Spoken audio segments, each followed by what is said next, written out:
तो इस वीडियो के अंदर मैं एक्सप्लेन करने वाला हूँ सोल लैंड 2 के आने वाले एपिसोड को। तो जैसा कि हमने पिछले एपिसोड के अंदर देखा था कि युहाओ और दीतियन के बीच बैटल शुरू हो जाती है, जिसका फायदा उठाकर युहाओ सन मून एम्पायर के काफी सारे सोल्जर को निपटा देता है, जिसकी वजह से जूजी दीतियन पर अटैक करवा देती है। और इसी केओस का फायदा उठाकर जोंगलिबू दीतियन को एक स्पीयर से अटैक करके इंजर्ड कर देता है, जिसकी वजह से दीतियन वहां से चला जाता है। और भाई लोग, अब इससे आगे की स्टोरी मैंने ऑलरेडी एक्सप्लेन कर रखी है, इसलिए मैं पिछले एपिसोड के लास्ट पार्ट से स्टोरी को कंटिन्यू कर रहा हूँ, जहाँ युहाओ और जूजी स्पेक्टर डेमी प्लेन से बाहर आ जाते हैं, जिसके बाद हमारे एपिसोड की स्टार्टिंग होती है और हमें युहाओ को दिखाया जाता है जो जूजी को लेकर उसके टेंट में वापस आ जाता है, जो देखकर जूजी आखिरी बार पीछे मुड़कर उस मिस्टीरियस जगह को देखती है और धीरे से कहती है कि तो यही तुम्हारा सबसे बड़ा सीक्रेट है जिसे तुम सबसे छिपाकर रखे हुए थे। लेकिन युहाओ कोई जवाब नहीं देता है, क्योंकि उसके मन में बहुत सारी उलझे हुए इमोशंस चल रहे थे। लेकिन तभी जूजी कहती है कि तुम बहुत ज्यादा दयालु हो, क्योंकि अभी तुम्हारे पास मुझे मारने या कैद करने का सबसे अच्छा मौका था, लेकिन तुमने उसे जाने दिया और अब मैं वापस आ चुकी हूँ, इसलिए दोबारा मुझे पकड़ना लगभग इम्पॉसिबल है। जो सुनकर युहाओ कहता है कि मुझे पता है, जिस पर जूजी हैरान होकर पूछती है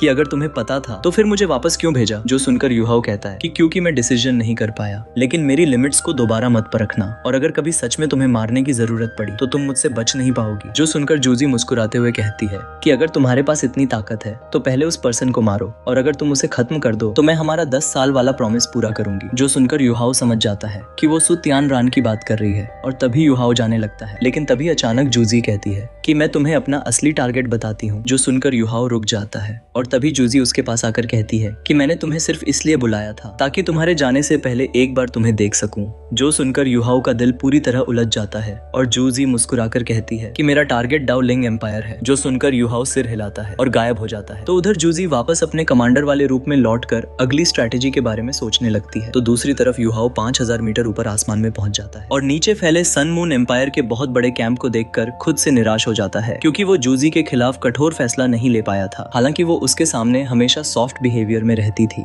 लेकिन युहाओ समझ चुका था कि वो कितनी खतरनाक वुमन है, क्योंकि उसने उसकी हर कमजोरी का इस्तेमाल किया था, और यही वजह थी कि उसे वॉर गॉड एम्प्रेस कहा जाता था। और सबसे डरावनी बात ये थी कि उसने पहले ही समझ लिया था कि श्रेक सिटी पर अटैक न करने का प्रॉमिस सुनने के बाद युहाओ उसे जरूर छोड़ देगा। जो सोचकर युहाओ वापस श्रेक एकेडमी लौट आता है, और वहां पहुंचकर वो तीनों सोल इंजीनियर लीजन्स को बाहर निकालता है और सिटी की प्रोटेक्शन मजबूत करने के लिए रिसोर्सेज तैनात कर देता है। और ये सब खत्म होते होते सुबह हो जाती है, जिसके बाद वो टैंक सेक्ट पहुंचता है, जहां उसे पता चलता है कि बेई बेई और तांग वुटोंग पहले ही वापस आ चुके हैं। जो सुनकर वो तुरंत तांग वुटोंग के रूम्स में पहुंच जाता है और पूछता है कि वुटोंग वहां क्या हुआ। जो सुनते ही तांग वुटोंग उसे गले लगा लेती है, लेकिन तभी उसके फादर का सील एक्टिवेट होकर युहाओ को दीवार में दे मारता है। जो देखकर युहाओ समझ जाता है कि उसके फ्यूचर फादर इन लॉ की स्ट्रेंथ कितनी भयानक है। लेकिन तभी तांग वुटोंग गुस्से में कहती है कि मेरी गैर मौजूदगी में इतना खतरनाक ब्रेक थ्रू करने की हिम्मत कैसे हुई, और अगर तुम फेल हो जाते तो मेरा क्या होता। ये कहते कहते उसकी आंखें लाल हो जाती हैं, और वो तुरंत युहाओ की बॉडी की खुशबू सूंघने लगती है, जो देखकर युहाओ घबरा जाता है। लेकिन तभी तांग वुटोंग कहती है कि एक्सप्लेन करो। जो सुनकर युहाओ जल्दी से डाओ लिंग एम्पायर की बात छेड़ देता है,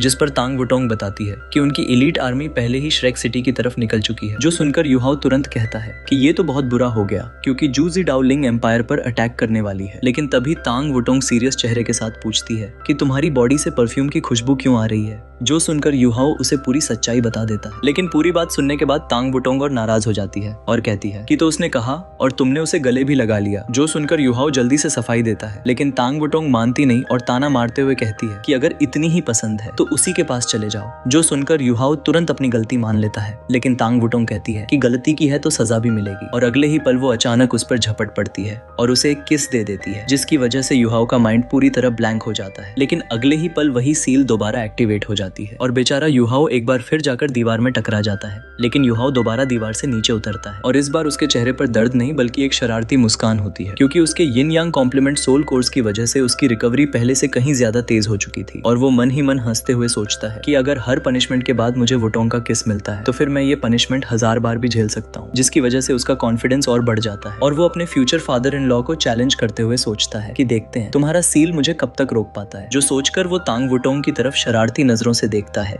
जिसे देखकर तांग वुटोंग तुरंत समझ जाती है कि उसके दिमाग में कुछ नॉटी चल रहा है और वो पूछती है कि अब क्या सोच रहे हो। जो सुनकर युहाओ हंसते हुए कहता है कि मैं बस ये सोच रहा था कि मुझे थोड़ा और पनिशमेंट मिलना चाहिए, और इतना बोलते ही वो अचानक उसकी तरफ दौड़ पड़ता है। तो दूसरी तरफ तांग वुटोंग बचने की कोशिश करती है, लेकिन स्पिरिचुअल डिटेक्शन की वजह से युहाओ पहले ही उसकी हर मूवमेंट समझ चुका होता है, जिसकी वजह से वो उसे पकड़कर दोबारा किस कर देता है, जो देखकर तांग वुटोंग उसे दूर धकेलने की कोशिश करती है। लेकिन अगले ही पल सील फिर एक्टिवेट होकर युहाओ को दूर फेंक देता है, लेकिन इस बार वो गिरने से पहले ही वापस उछल पड़ता है और हंसते हुए कहता है कि चलो फिर से कोशिश करते हैं, मुझे और टफ पनिशमेंट चाहिए। जो सुनकर तांग वुटोंग तुरंत इंस्टेंट टेलीपोर्टेशन इस्तेमाल करके दूर चली जाती है, लेकिन जैसे ही वो दूसरे कोने में प्रकट होती है तो वो हैरान रह जाती है, क्योंकि युहाओ पहले से ही वहाँ उसका इंतजार कर रहा होता है। आखिर दोनों के पास एक जैसी एबिलिटीज थी और युहाओ स्पेशल पावर को अब पहले से कहीं बेहतर समझ चुका था, लेकिन इस बार वो उसे किस नहीं करता है, बल्कि उसके कंधे पकड़कर अचानक सीरियस हो जाता है और कहता है कि वुटोंग अब मजाक काफी हुआ। जूजी ने मुझे खबर दी है कि सन मून एम्पायर अब डाउलिंग एम्पायर पर अटैक करने वाला है, लेकिन एकेडमी के एल्डर्स को हम अभी कन्विंस नहीं कर पा रहे हैं, इसलिए हमें खुद वहां जाना होगा। और क्या सीनियर ब्रदर वापस आ चुके हैं? जो सुनकर तांग वुटोंग कहती है कि हाँ, वे वापस आ गए हैं और स्टार लुओ एम्पायर ने हमारी बात काफी हद तक मान ली है, लेकिन उन्होंने अपने कुछ एलीट ट्रूप्स वहीं रखे हैं। जो सुनकर युहाओ सीरियस होकर कहता है कि अब हमारे पास समय नहीं है और जूजी ज्यादा आर्मी नहीं भेजेगी,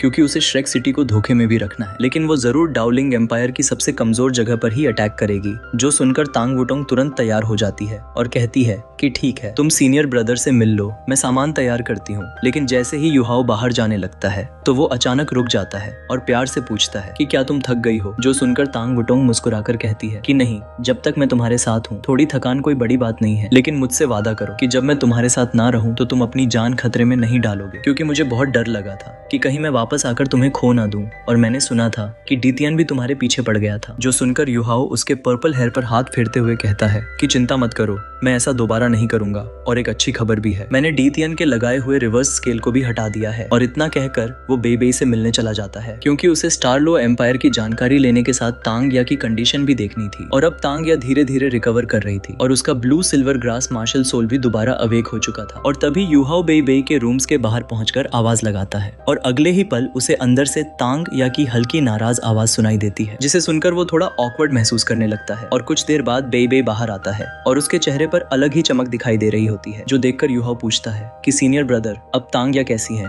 जो सुनकर बेबे शर्माते हुए कहता है कि वो अब बहुत अच्छी है। जो देखकर युहाओ काफी खुश होता है, जिसके बाद बेबे उसे स्टार लुओ एम्पायर की सारी जानकारी देता है और बताता है कि व्हाइट टाइगर ड्यूक भी अब पैसिव होकर इंतजार करने के पार्टी में नहीं है। जो सुनकर युहाओ कहता है कि मैं और वुटोंग अभी डाउलिंग एम्पायर जा रहे हैं, और अगर रास्ते में सन मून एम्पायर की सोल इंजीनियर लीजेंड्स मिली तो हम उन्हें जरूर क्रश कर देंगे। और वो सुसेनसी, जियांग नान, जी चुई चैन, ये गुई और नान कुई कुई को साथ ले जाने का फैसला करता है, और बाकी लोग एकेडमी की प्रोटेक्शन के लिए पीछे रुकते हैं। जिसके बाद युहाओ सभी को स्पेक्ट्रल डेमी प्लेन के अंदर भेज देता है ताकि वे आराम से कल्टीवेशन कर सके। और जैसे ही वो आसमान में ऊपर उठता है तो वो अपनी स्पिरिचुअल डिटेक्शन चारों तरफ फैला देता है, लेकिन उसके माइंड में एक ही सवाल लगातार घूम रहा था कि सन मून एम्पायर आखिर अटैक कहाँ करेगा, क्योंकि डाउलिंग एम्पायर बहुत बड़ा था और सही जगह पता करने के लिए उसे पहले इंटेलिजेंस इकट्ठा करनी ही पड़ेगी। और युहाओ आगे बढ़ते हुए पूरे डाउलिंग एम्पायर की बॉर्डर को अपनी स्पिरिचुअल डिटेक्शन से स्कैन करने की कोशिश कर रहा होता है, लेकिन वो अच्छी तरह समझता था कि चाहे उसकी स्पिरिचुअल पावर कितनी भी बढ़ गई हो, लेकिन फिर भी वो इतने बड़े एम्पायर को थोड़े समय में पूरी तरह नहीं देख सकता था। और तभी उड़ते उड़ते उसकी नजर ग्रेट स्टार डाउ फॉरेस्ट की तरफ चली जाती है, और वो मन ही मन सोचने लगता है कि क्या डीतियन उन इविल सोल मास्टर्स को हरा पाया होगा।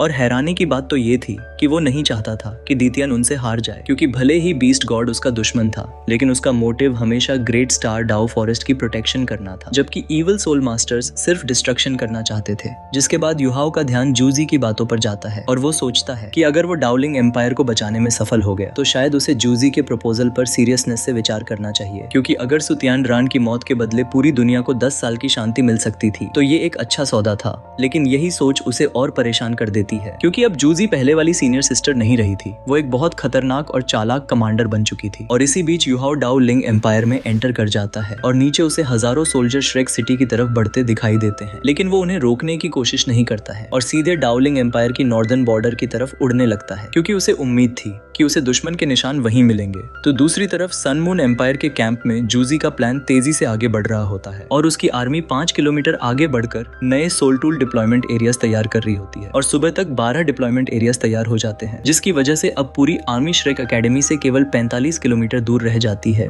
जो देखकर श्रेक सिटी में तनाव और बढ़ जाता है और सिटी की दीवारों पर सोल्जर्स तैनात कर दिए जाते हैं और यूहाओ के छोड़े हुए 3 सोल इंजीनियर लीजन्स भी तुरंत डिफेंस में लगा दिए जाते हैं। और इसी बीच स्टार लो एम्पायर और डाओलिंग एम्पायर की पहली रीइंफोर्समेंट भी श्रेक एकेडमी पहुंच जाती है और दोनों एम्पायर्स एक बार फिर श्रेक एकेडमी पर भरोसा जताते हैं, क्योंकि 4000 साल पहले भी श्रेक एकेडमी ने पूरे कॉन्टिनेंट को बचाया था। लेकिन हैरानी की बात ये थी कि सन मून एम्पायर कोई अटैक नहीं करता है, वो बस वहीं खड़ा रहता है। लेकिन उनकी मौजूदगी ही इतना प्रेशर बना रही होती है कि पूरी श्रेक सिटी वॉर के लिए तैयार होने लगती है। और तभी एल्डर सुवान को पता चलता है कि यूहाओ गायब हो चुका है, लेकिन उसकी रेपुटेशन बचाने के लिए वो बाकी एल्डर्स से कहता है कि यूहाओ एक सीक्रेट मिशन पर गया है। और देखते ही देखते जूजी के दिए हुए 10 दिनों में सिर्फ 3 दिन बाकी रह जाते हैं। इसी बीच जूजी अपने टेंट के अंदर आराम से बर्ड नेस्ट पॉरेज पी रही होती है और उसके चेहरे पर बिल्कुल भी चिंता नहीं होती है, क्योंकि उसे पूरा भरोसा था कि यूहाओ अब उसके प्लान को नहीं रोक सकता है। और वो मन ही मन मुस्कुराकर सोचती है कि यूहाओ, क्या तुम्हें सच में लगता है कि अकेले एब्सोल्यूट पावर का सामना किया जा सकता है? लेकिन यही बात मुझे तुम्हारे बारे में सबसे ज्यादा पसंद है। अगर तुम फ्यूचर में मेरे साथ सन मून एम्पायर पर राज करते तो कितना अच्छा होता। और ये सोचते ही उसका चेहरा नरम पड़ जाता है और उसे अपने बेटे युनहन की याद आने लगती है। तो दूसरी तरफ यूहाओ पूरे दिन लाइटनिंग की स्पीड से भी तेज उड़कर डाओलिंग एम्पायर के नॉर्दर्न पार्ट की खोज पूरी कर लेता है, लेकिन उसे कहीं भी दुश्मन का कोई निशान नहीं मिलता है। और जबकि डाओलिंग एम्पायर की सीमा पर 3 लाख सोल्जर और कई सर्वेलेंस सोल टूल्स पहले से तैनात होते हैं। और सबसे हैरानी वाली बात ये थी कि कहीं भी लड़ाई के निशान मौजूद नहीं थे, जिसकी वजह से यूहाओ उलझन में पड़ जाता है और सोचने लगता है कि ये कैसे हो सकता है। तो क्या जूजी ने मुझसे झूठ बोला था? और ये सोचकर उसका दिल धड़क उठता है, क्योंकि अगर ऐसा हुआ तो श्रेक एकेडमी बहुत बड़े खतरे में पड़ सकती है। लेकिन अगले ही पल वो खुद को शांत करता है, क्योंकि उसे जूजी के एक्सप्रेशंस और उसकी स्पिरिचुअल फ्लक्चुएशंस याद आ जाती हैं और वो समझ जाता है कि जूजी झूठ नहीं बोल रही थी। लेकिन अगर वो सच बोल रही थी तो उसकी आर्मी आखिर गई कहाँ? ये सोचकर यूहाओ उड़ना बंद कर देता है और जमीन पर बैठकर जूजी की तरह सोचना शुरू कर देता है और अपने आप से सवाल करता है कि अगर मैं उसकी जगह होता तो क्या करता। और तभी उसे एहसास होता है कि जूजी ने शायद केवल 2 या 3 सोल इंजीनियर लीजेंड्स भेजी हैं, क्योंकि वो अपनी मेन आर्मी को कमजोर नहीं कर सकती थी। लेकिन फिर भी सबसे बड़ा सवाल अब अभी भी वही था, अगर उसकी आर्मी सच में डाओलिंग एम्पायर के अंदर आई है तो आखिर वो अटैक क्यों नहीं कर रही है? और यही सोचकर यूहाओ पहली बार महसूस करने लगता है कि शायद वो जरूरत से ज्यादा सोच रहा है। लेकिन फिर भी यूहाओ के मन की बेचैनी लगातार बढ़ती जा रही होती है, क्योंकि 3 आई गोल्डन लायन से डेस्टिनी की पावर मिलने के बाद उसकी इंस्टिंक्ट्स बहुत हाई लेवल तक बढ़ चुकी थी और उसे अच्छी तरह पता था कि जब भी उसका दिल उसे वार्निंग देता है तो जरूर कुछ बहुत बड़ा होने वाला होता है। और ये सोचकर वो खुद से पूछता है कि अगर मैं जूजी की जगह होता तो क्या करता।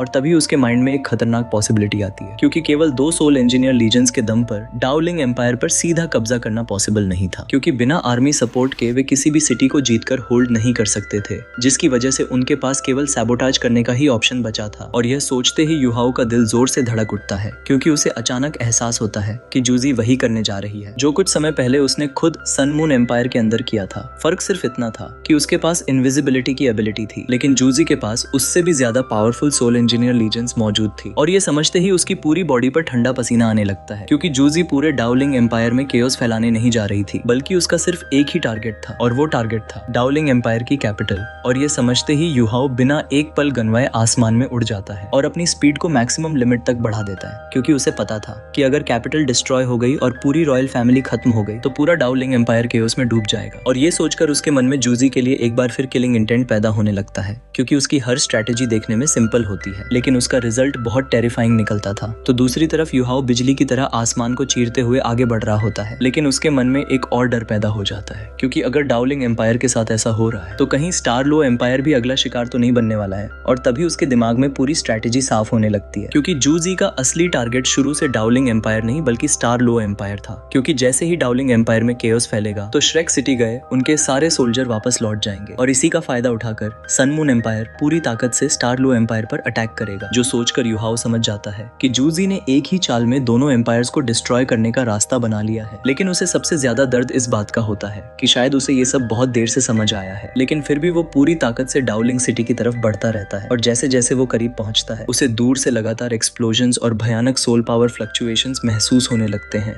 जो देखकर उसका दिल बैठ जाता है। और जब आखिरकार डाओलिंग सिटी उसकी नजरों में आती है तो उसके चेहरे का रंग ही उड़ जाता है, क्योंकि पूरी सिटी आग की लपटों में घिरी हुई होती है और हर तरफ ब्लैक स्मोक आसमान में उठ रहा होता है और लगातार एक्सप्लोजन्स पूरे एरिया को हिला रहे होते हैं, जो देखकर यूहाओ दर्द से अपनी आंखें बंद कर लेता है, क्योंकि उसे एहसास हो चुका था कि वो बहुत देर से पहुंचा है। लेकिन अगले ही पल उसकी आंखों में भयंकर किलिंग इंटेंट चमकने लगता है, क्योंकि उसे दूर evil tyrant radiant soul engineer legion और दूसरी डार्क येलो आर्मर्ड आर्मी दिखाई देती है, जो शायद imperial dragon soul engineer legion होती है, जिसे देखकर उसका गुस्सा 7वें आसमान पर पहुंच जाता है और वो फैसला कर लेता है कि अगर वो सिटी को बचा नहीं सकता है तो कम से कम इन लोगों से इसका बदला जरूर लेगा। और तभी अपनी स्पिरिचुअल डिटेक्शन फैलाने पर उसे सिटी से करीब 15 किलोमीटर दूर एक जंगल में छिपा हुआ एक बहुत बड़ा सोल टूल डिप्लॉयमेंट एरिया दिखाई देता है, जहां लगभग 50 सोल इंजीनियर्स तैनात होते हैं और उनके रिट्रीट करने का पूरा इंतजाम पहले से तैयार होता है, जो देखकर युहाओ समझ जाता है कि यही उनकी रिट्रीट का रास्ता है। और वो मन ही मन कहता है कि अनफॉर्चुनेटली से आज तुम्हारी मुलाकात मुझसे हो गई है। लेकिन अब इसी के साथ यह एपिसोड यहीं पर खत्म हो जाता है। और हाँ भाई, लोग चैनल को सब्सक्राइब जरूर से कर देना।